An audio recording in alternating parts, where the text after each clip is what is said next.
The name Sparta evokes images of shirtless, well-chiseled muscular men battling humongous beasts and dreaded foes without a trace of fear or an ounce of timidity.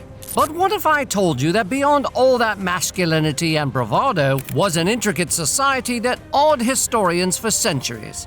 From its highly militarized society to its unparalleled political hierarchy, the Spartan heritage has inspired many generations.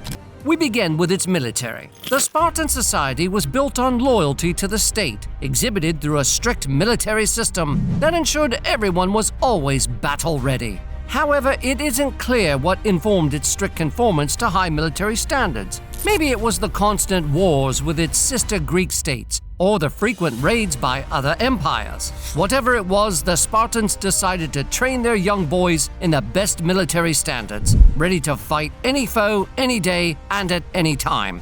Pretty much like the Real Housewives of New Jersey. Thus, they invented the evokes system. The system, which literally translates into training, was designed for all Spartan boys except the first son of the ruling houses. The selection process for evokes began right after birth. According to one myth, boys deemed unfit for military duties were taken to the top of Mount Taygetus and thrown into a deep pit at the foot of the mountain. Though that isn't exactly what happened, the reality of it is far more troubling. Instead of being thrown into the pit, the babies were abandoned on the mountain, left at the mercy of the weather elements and wild beasts. When the abled boys reached age 7, they began intense and rigorous military training. They trained in physical combat, war strategies, craftiness, and stealing.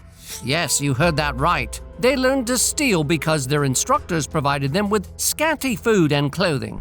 However, there was one rule. Steal, but don't get caught. Any trainee caught stealing received drastic punishment, not for stealing, but for getting caught. One myth has it that a young student was so afraid of getting caught with a little fox in his cloak that he actually endured being bitten by the animal to the point of it becoming fatal, rather than facing punishment for being caught. But that wasn't the worst part of their training. The most shocking and downright bizarre part was the hunting of the Helits. The Helits were slaves who were assigned to individual families of the Spartan society.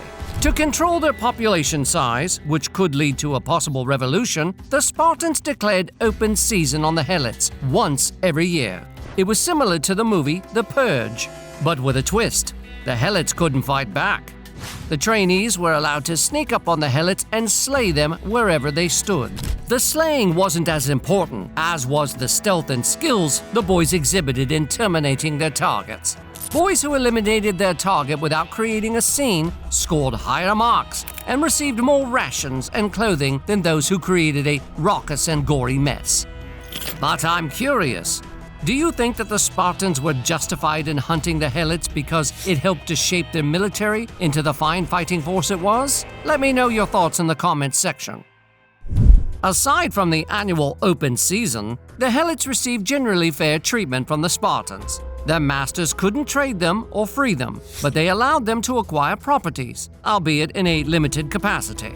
They could raise their families and own lands, but they had to pay a portion of their income as tribute to their owners. The master-slave relationship in ancient Sparta was unparalleled, but its political system was one of a kind. Unlike its Greek sister states, Sparta had two kings, drawn up from two royal families, the Agid and the Eurypontid.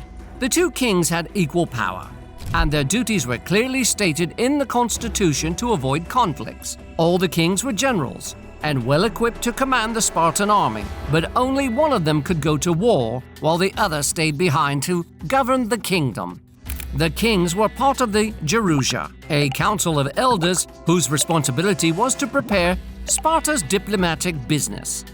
Once the business was done, it was passed on to the Apella, an assembly of all Spartan citizens who had attained the age of 30. The Apella debated and voted on all matters to decide which of them should be enforced. To oversee all aspects of government and to enforce the king's rule, the Spartans elected ephors or magistrates.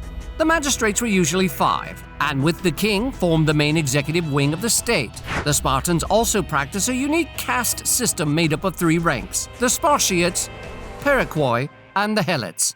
The Spartiates were the warrior class and the only group with full citizenship rights and privileges. Following the Spartiates were the Paraquoi. They were mostly merchants and businessmen who provided economic power and stability. They were not full citizens and thus enjoyed limited rights, but they were free and owned their cities. Then at the bottom of the rung were the Helits, the slaves who worked the land and served in the households of all Spartans. At the height of its civilization, the Spartans were a military force to be reckoned with. Their bravery, mastery, and skill on the battlefield were unmatched, and their economic development was unrivaled. The Spartans won the Greco-Persian War and soundly defeated the Athenians and their allies, the Peloponnesian War. The women and children weren't left out either, as they showed their mettle by defeating the Molossians led by King Pyrrhus. Do you want to know how an army of women and children defeated a whole army and sent them packing with their tails between their legs? Let me know in the comments section, and I'll add it to my bucket list. However, like all great civilizations, the Spartans couldn't pass the test of time. Internal strife, foreign invasion, and economic decline brought the Spartan civilization to its knees.